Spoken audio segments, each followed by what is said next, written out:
High বন্ধুরা, তোমার কেমন আছো? আমিও খুব খুব ভালো আছি। আজকে একটা নতুন ভিডিও নিয়ে এসছে। এটা আমার 22 তারিখ ভিডিওটা। দেখো ওই কিরকম হাসে আজকে। আচ্ছা, তাও আমরা একটা ফার্মারি কথা নিয়ে আমরা বলেন। প্রতিদিন আমি একবার এই ফার্মারটা রাখি। এটা আমার মারতে কোনো সমস্যা নেই, এটা কোনো সমস্যা নেই। এটা আমার মারলে এটা এখানে মুখের মধ্যে রাখা। আমার বাড়িতে সব নেব, বুঝছো?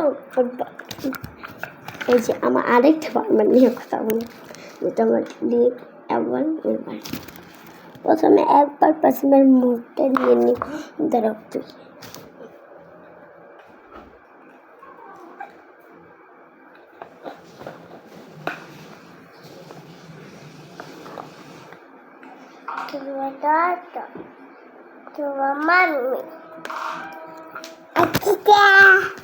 আমরা মুখ দিয়ে নিতে